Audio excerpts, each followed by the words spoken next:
사랑하는 성도 여러분, 평안하셨습니까? 12월 30일 월요일입니다. 함께 찬송가 246장 찬양하심으로 오늘의 말씀 시작하겠습니다.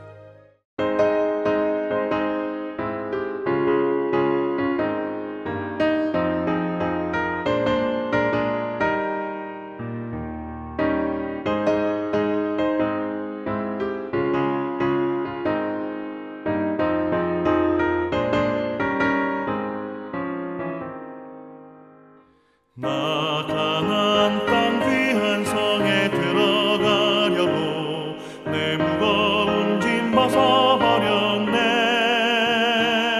죄 중에 다시 방황할 일 전혀 없으니 저 생명 시냇가에 살겠네. 길이 살겠네. 나 길이 살겠네. 저 생명 시냇가에 살겠네.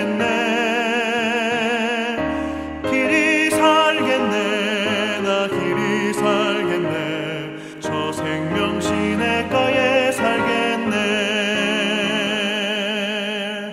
그 물과 구름 기둥으로 인도하시니 나가는 길이 형통하겠네.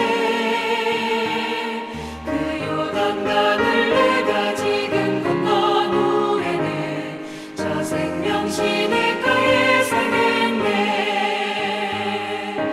길이 살겠네. 시냇가에 살겠네. 길이 살겠네. 나 길이 살겠네. 저 생명 시냇가에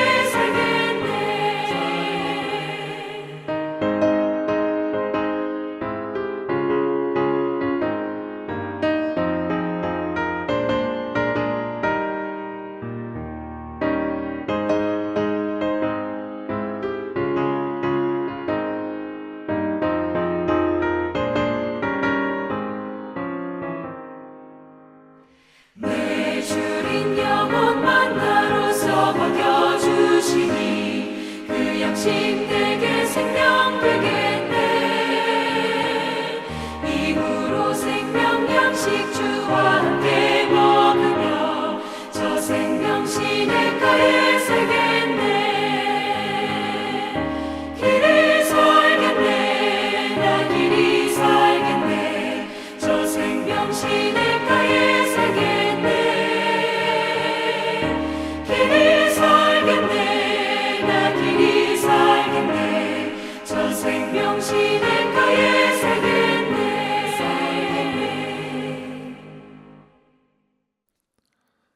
아멘. 이 시간 함께 나눌 말씀은 요한계시록 22장 1절에서 5절입니다. 또 그가 수정같이 맑은 생명수의 강을 내게 보이니 하나님과 및 어린 양의 보좌로부터 나와서 길 가운데로 흐르더라.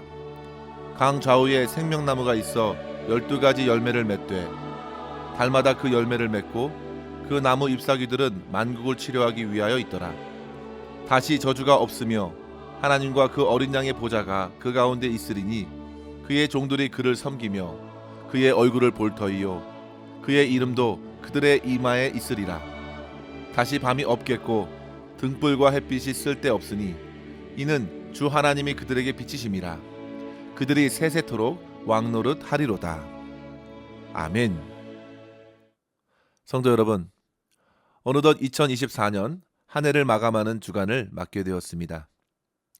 이제 올해도 딱 이틀의 시간이 남겨져 있는데요. 대부분의 성도님들께서는 한 해의 시작을 부푼 소망과 설렘으로 시작했지만 한번 돌이켜보시면 어떤 일이 벌어졌나요? 우리의 뜻밖에 일어난 여러 가지 일들로 인해서 어떤 분들은 그 목적과 방향을 잠시 놓치고 상심에 이른 경우도 있었을 것이고, 또 어떤 분들은 어려운 순간이 찾아와도 주님의 도우시는 손길을 통해서 그때를 오히려 기회로 삼아 더욱 믿음의 도전을 이뤄가셨을 것입니다. 그와 같이 다양한 삶의 모습이 펼쳐졌을 것입니다. 그러나 분명 이제 우리에게는 한 해의 끝을 어떤 모양이든지 맺어야 할 때가 온 것입니다.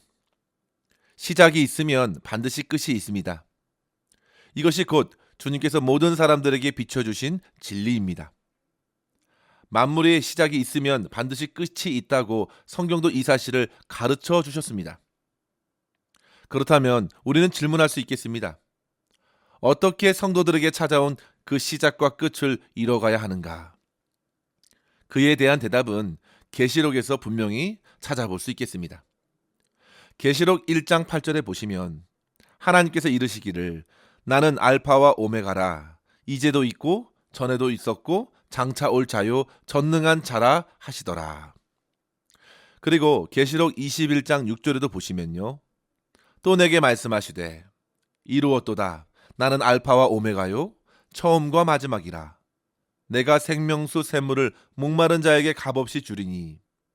그리고 바로 내일 보게 될 말씀 계시록 22장 13절에는요. 나는 알파와 오메가요 처음과 마지막이요 시작과 마침이라.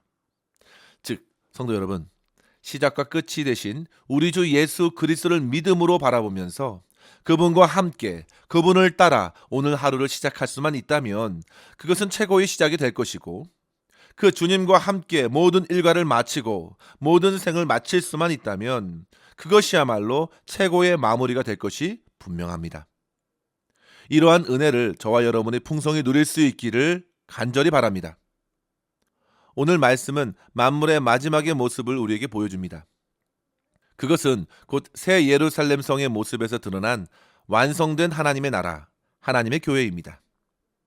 그 모습은 실로 하나님의 영광으로 가득했고 거룩한 주님의 임재 안에 누리는 평강과 기쁨이 충만하게 이어졌습니다.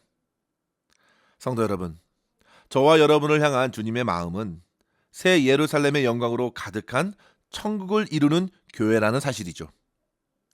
이러한 계시를 통해서 사도 요한은 분명 당시 치열하게 믿음을 지켰던 성도들을 깨웠을 것입니다. 하나님께서 보시고 이루시고 완성하실 하나님의 나라는 당시의 로마의 정권과 세상의 모든 교만한 나라들을 심판하시고 거룩하고 참된 평강으로 가득한 교회라는 사실입니다. 따라서 성도 여러분, 오늘 주시는 말씀을 통해서도 우리 또한 교회를 새롭게 볼 수 있어야 하고 성도들을 서로 귀하게 여기며 섬겨 나갈 수 있어야겠습니다. 분명 저와 여러분 안에 착한 일을 시작하신 이가 그리스도 예수의 날까지 이르실 줄을 확신하면서 영광스러운 주의 완성될 나라를 바라보면서 오늘도 믿음의 길을 힘있게 걸어갈 수 있는 저와 여러분 되시기를 간절히 바라면서 마지막 때에 우리 교회가 누리게 될 영광스러운 삶에 나타나는 특징 두 가지를 살펴보면서 도전을 얻기를 원합니다. 첫째로 성도 여러분, 하나님께서 창조하신 에덴의 모습처럼 성도들은 생명의 충만함을 누리게 될 것입니다. 본문 1절과 2절에서 반복되고 있는 단어는 바로 생명입니다. 그 생명의 근원은 어디인가요? 바로 하나님과 및 어린 양의 보좌에 있었습니다. 그곳에서 생명의 물이 나와 강을 이루었습니다. 그리고 그 생명수를 통해 결실을 맺는 생명나무의 실과는 달마다 열매를 맺었고 그 잎사귀들은 만국을 치료하는 효능을 갖고 있습니다. 성도 여러분, 이 같은 생명수와 생명나무의 열매를 맺는 것을 보면 걱정이 없겠습니다. 그런 생명이 곧 성도들에게 부어질 모습이라는 것입니다. 이 말씀은 분명 우리에게 구약의 에덴 동산을 생각하게 하죠. 아담과 하와 앞에 펼쳐진 동산은 그렇게 4개의 강이 동산을 적셨고 동산 중앙에 있는 생명나무의 실과가 있어서 항상 그 과실을 먹고 생명의 충만함을 누릴 수 있었습니다. 그런데 어리석은 인생은 사단의 꿰매 넘어져서 악한 마음을 품게 되었으니 곧 하나님과 같이 되고자 한 것입니다. 결국 아담은 주님의 말씀에서 벗어나 죄악을 범하고 정령 죽으리라 하신 그 말씀대로 생명의 근원 되신 하나님과의 관계가 단절되는 저주 아래에 놓인 것입니다. 그러나 성도 여러분, 요한은 장차 성도들에게 부어질 충만한 생명의 모습에는 더 이상 죄악의 발을 들어놓을 수가 없었고 그 모든 저주들은 사라진 것입니다. 어린 양의 권세 아래 모든 사단의 세력은 심판을 받았습니다. 그리고 오로지 하나님과 어린 양의 보좌에서 터져나오는 생명수를 맛보며 사는 것입니다. 성도 여러분, 주님에게서 일어난 생명의 풍성함은 이미 구약의 여러 선지자들 통해서도 보여주신 바 있습니다. 에스겔 47장 12절에 보면 강 좌우에 각종 실과 나무가 자라서 잎이 시들지 아니하며 실과가 끊치지 아니하고 달마다 실과를 맺었다 했습니다. 그리고 그 잎사귀는요 약재료가 될 것이라 했습니다. 에스겔의 환상을 보면 분명 그 물의 근원이 성소였습니다. 주님의 임재의 장소, 교회의 중심, 그리스도로부터 흘러나오는 생수가 모든 것을 살리고 열매 맺게 하고 치료하는 능력을 가져다 줍니다. 성도 여러분, 예수님께서도 요한복음 7장에서 말씀하셨죠. 나를 믿는 자는 성경의 이름과 같이 그 배에서 생수의 강이 흘러나리라. 그리스도 예수께서 우리의 심령에 내주하실 때 우리의 속사람은 생명수로 가득해집니다. 사랑하는 성도 여러분, 저와 여러분을 향한 주님의 뜻은 생명력 넘치는 삶이라 할 수 있겠습니다. 그런데 세상 사람들은요, 한 해가 가고 또 하루가 저물어 갈 때 우리 인생이 더 늙어가고 죽어간다고만 생각하게 합니다. 그리고 온갖 한숨을 내쉬게 하지요. 그러나 성도 여러분, 성도들은 다른 것입니다. 바울이 말씀한 대로 우리의 겉사람은 후패하지만 속사람은 날로 새로운 것입니다. 시간이 지나면 지날수록 곧 주님을 뵐 것이 가깝기 때문에 그날이 오면 올수록 생명으로 충만해지는 것입니다. 마치 메마른 뿌리가 더욱 깊이 뿌리를 내려 지하수 물줄기에 맞닿으려 하듯이 우리의 영혼은 주님의 충만한 생명을 더욱 간절히 바라기 때문에 새롭고 또 새로운 것입니다. 성도 여러분, 우리의 겉사람의 약함과 나이듦을 가지고 주저하게 하는 것은 죄악 앞에 떨고 있는 세상 사람들의 호소 때문입니다. 하지만 저와 여러분은 이미 주 안에서 풍성한 생명을 얻은 자입니다. 그리고 시간이 갈수록 성도들은 주님께 상 받을 날을 고대하듯이 그날이 간절해지는 것입니다. 더욱 살아있는 자로 사는 것이죠. 성도 여러분, 저와 여러분에게 생명이 되는 물은 곧 주님께서 날마다 부어주시는 성령이십니다. 생명수가 12가지 열매를 달마다 맺듯이 우리 성령께서는 이 땅에서부터 우리 안에 열매를 맺게 하십니다. 그것은 하나님의 영광을 드러내는 열매입니다. 그것은 세상 사람들에게 선한 자극이 될 것입니다. 어떤 이들에게는 치유와 구원의 기회를 제공할 수도 있습니다. 그리스도를 전할 수 있기 때문입니다. 따라서 성도 여러분, 우리는 장차 성도들이 누릴 참된 회복을 소망하면서 오늘 하루에서부터 생명 되신 그리스도께 딱 붙어서 주님이 주시는 생명을 풍성히 누릴 수 있어야겠습니다. 더 이상 세상에서 벌벌 떠는 저주와 죄악과 사망에서 벗어나 모든 것을 회복시키실 영광스러운 주님만을 바라보면서 주님께서 허락하시는 생명의 풍성한 은혜를 누리고 여러 가지 열매들을 맺어갈 수 있기를 주의 이름으로 간절히 축원합니다. 둘째로 성도 여러분, 하나님께서 부여하셨던 다스림의 지위가 회복될 것을 기대하며 살아가야겠습니다. 5절 말씀에 보시면 다시 밤이 없겠고 등불과 햇빛이 쓸데없으니 이는 주 하나님이 저희에게 비치심이라 저희가 세세토록 왕노릇 하리로다 했습니다. 교회와 성도가 마지막 때 누리게 될 회복은 다스림의 지위가 온전히 회복되는 것입니다. 지금은 참으로 약하고 실수도 많습니다. 그러나 그때에는 주님의 빛 아래에 온전히 거하면서 주님과 함께 왕노릇 한다고 했습니다. 성도 여러분, 얼마나 영광스러운 모습인지 생각해 보십시오. 하나님과 성자 예수께서 하나가 되신 것처럼 저와 여러분 또한 우리 주님과 온전히 하나가 되어 주의 뜻대로 선하고 아름답게 다스리는 것을 생각만 해도 참 좋은 것입니다. 그런데 오늘 본문을 잘 보시면 그렇게 다스릴 수 있는 이유가 있는데요. 두 가지입니다.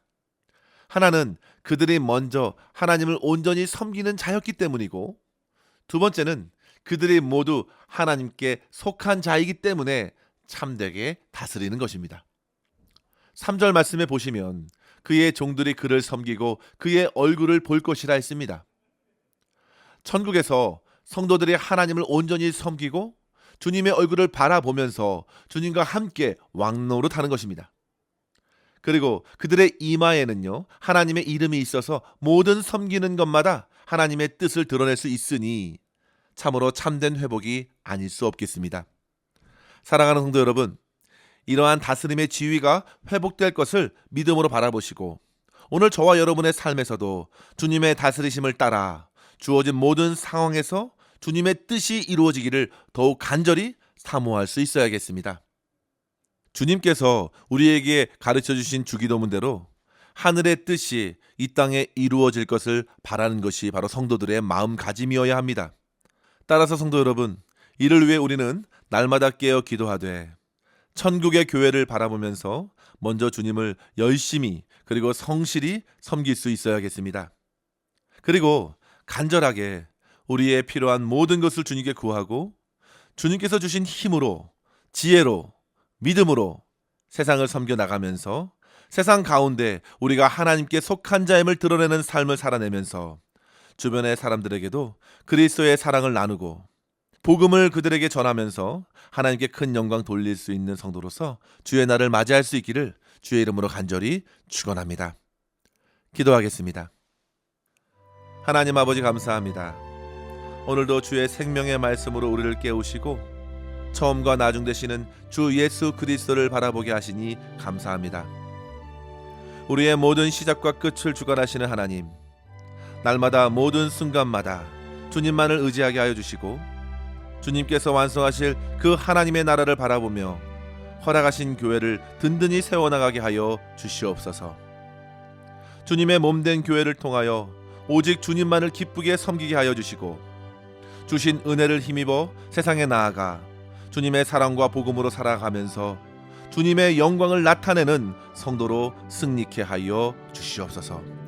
오늘의 우리의 모든 삶을 주님의 손에 온전히 의탁하옵고 감사드리며 우리 구주 예수님의 이름으로 간절히 기도하옵나이다. 아멘. 사랑하는 성도 여러분, 오늘도 주님과 함께 승리하시기를 바랍니다. 감사합니다.